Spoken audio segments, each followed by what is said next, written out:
Hey guys, John Klesnick with Bonnet Pro. We're going to go over the simple procedure to change the oil in your MiniMax Terminator. So what we're going to need is a couple of parts, a 5/8 and a 9/16 wrench, a 1/4 inch Allen key, a couple of Q-tips, some Teflon tape, and your machine came with a quart of the mobile SHC 634 gear oil and a syringe, and you're going to need a measuring cup and something to pour the dirty oil into. So what we're going to do first is we're going to remove the bumper wheel. That comes off real easy. You're going to remove the front breather, and this will allow, once this is out, this will allow the oil to drain out more easily. Now you want to do this oil change after the first 50 hours and about every 500 hours after that. So we have that out. I'm going to use our 1/4 inch key to remove the side plug here. And then once that's out, we're going to drain the oil. And what I want you to do is, once you pour it on the side and the oil's draining, let that drain out for about 10 minutes. So if there's any fragments of metal particles or anything in there, that you can get as much of that out as possible before we put the fresh lube in it. So I'm just going to back this up a little bit. I'm going to set my container, and you see that it starts to just come out real easy. Now even after the 50-hour change, that oil's going to look a little dirty, a little rough, so don't let that surprise you. That's normal, that's to be expected.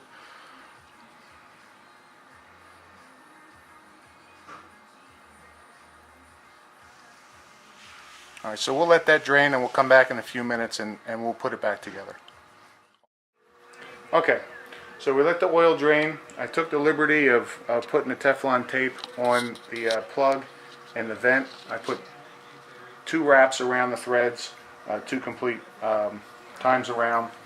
Got a little bit of grease on the chassis. We'll just wipe that off. And what I do with the Q-tips is I'm just going to clean out these threads with a Q-tip and get any extra oil off of there, so we don't have any leaks or drips when we're putting things back together.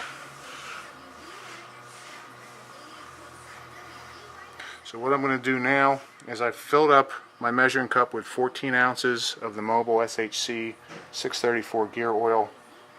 But first we have to put this plug back in so it doesn't drip out on us while we're filling it up.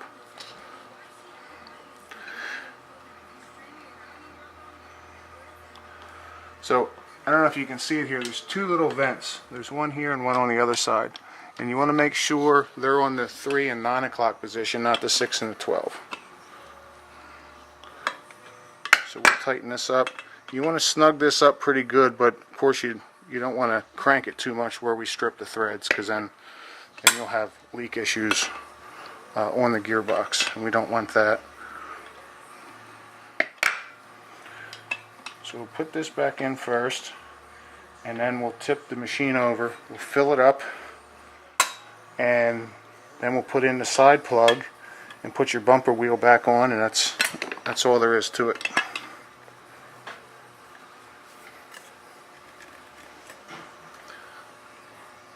Turn it just a little more. Right now it's at the 6 and 9 o'clock position, so we're just going to turn it 1/4 away and get that to the off to the side there, and now that's good. So I'm going to lean my machine over. We'll take our syringe, and you need to do this 7 times. The syringe holds 2 ounces.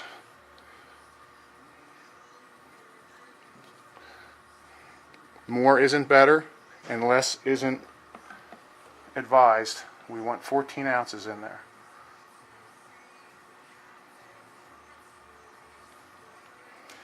And we don't want to use any other gear lubricant other than this mobile product.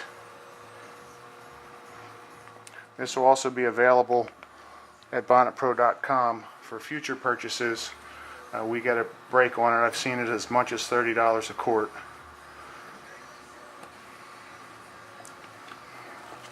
So that's 2.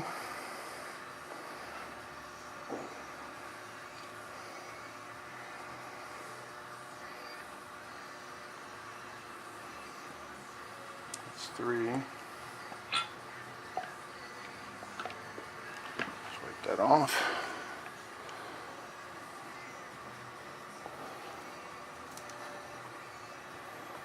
And actually I'm pushing that stem in there deep. If you don't do that, it'd be a little neater than the way I'm doing it, now that I think about it.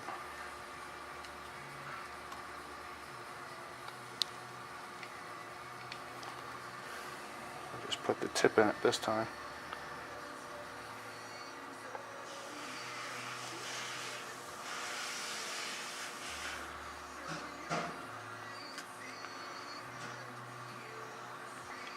And again, the oil in the syringe comes with your initial purchase at no extra cost, and this will do the initial 50-hour and the 500-hour oil change, so it'll take care of you for quite a while.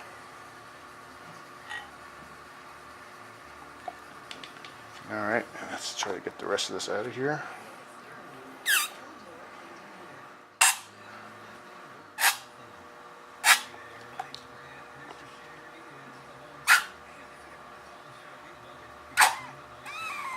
And it's important to measure it too, because you might not get the exact amount. You might not get the 2 inches, I'm sorry, the 2 ounces in when you're filling that up. You might even want to put just a little extra in here, because some of it's going to stick in the tip of the syringe and in the measuring cup, so we make sure we get that 14 ounces. So we'll put just a little bit extra in there.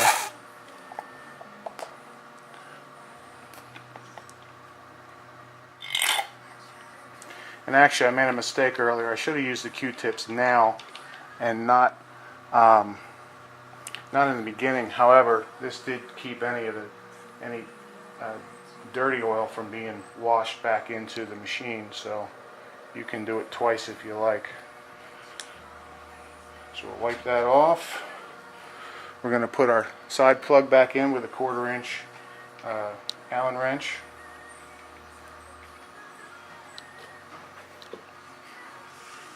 I had bad video manners here, I apologize.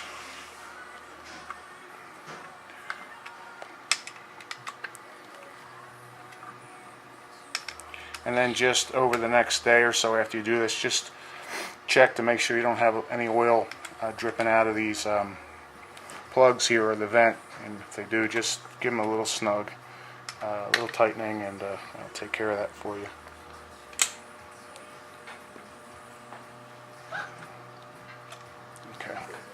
We'll stand this back up, put on our bumper wheel,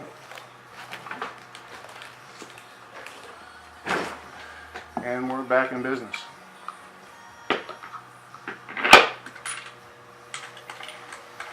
Grab your 9/16 and just snug this down. Make sure that there's no give or no movement in this. Your wheel's going to turn because that's separated from the center bearing, and then you're good to go.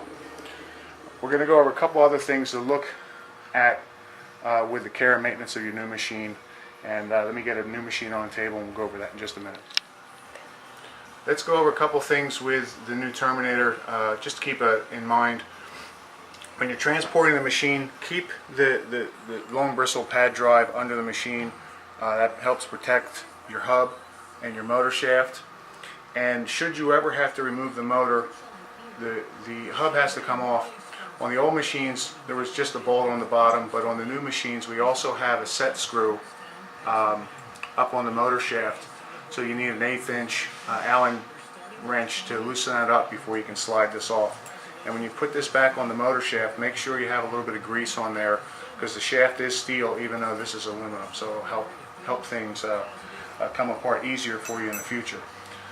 Another very important thing you need to be aware of is, it's going to be hard to see, you have a little pipe clamp here, a stainless steel pipe clamp, and that comes from my factory in a position where it needs to stay all the time, and here's why. That allows the handle to only go up to a certain position.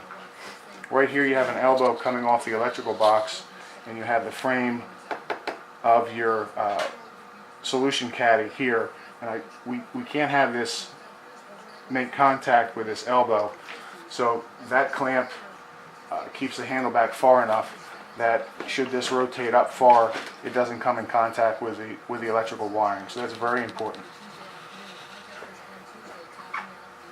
If you should have an issue with your handle clamp, what you want to do is tighten this up just to the point where it's starting to grab, and then back off just a little bit, and that should be just enough so when you push this down, you don't have it sets it. If this gets dirty, or you allow the lack of maintenance to let this get rusty, this is going to cause a problem for this clamp to slide up and down the handle tube. So the cleaner this is, it's definitely worth a minute at the end of the day to wipe it down with a wet rag and keep that clean, so you have nice smooth action with this. And then don't forget too, you have another clamp up here, and once you get your perfect position, slide that clamp down to it after it's locked and tighten it up, so every time you lower your handle it goes exactly to where you like it. We have a filter for your pump, and that's stronger than I am. Alright, we'll get pliers. That's something that you can just rotate off and clean this out as needed. You have a nice fine mesh screen in there to keep your pump clean and to keep your front jets from becoming clogged, and then just tighten that back up when you're done. Now, one thing to be aware of is if you use hydrogen peroxide based products, the hydrogen peroxide will discolor the anodizing of the aluminum cooling fin on the pump. So that's just what it is if you choose to use the hydrogen peroxide. There's a great cleaning benefit from it, but it does, the anodized aluminum doesn't seem to agree with it very much. Most of your fittings have Loctite on them when I put it together. Your wheel studs and the studs for the pill blocks and up here. So if for some reason you take those off, shouldn't need to heat them, but it will take a little bit of effort to break that Loctite to get these components off. I think that covers some of the basic stuff. Your wheels are precision sealed, so you really don't have to do any maintenance on these other than keep them clean to your satisfaction.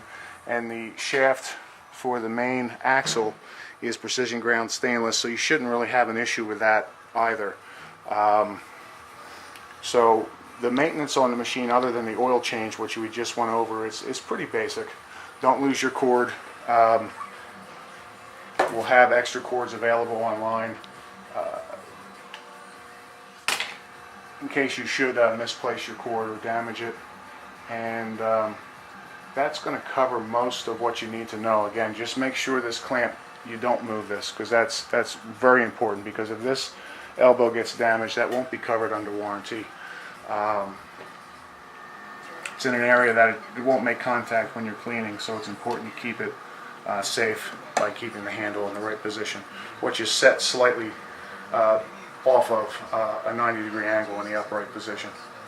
So you guys have any problems, give me a call at 877-477-1615. I'd be happy to talk with you and help you care for your machine when needed. And we thank you for your purchase and for watching.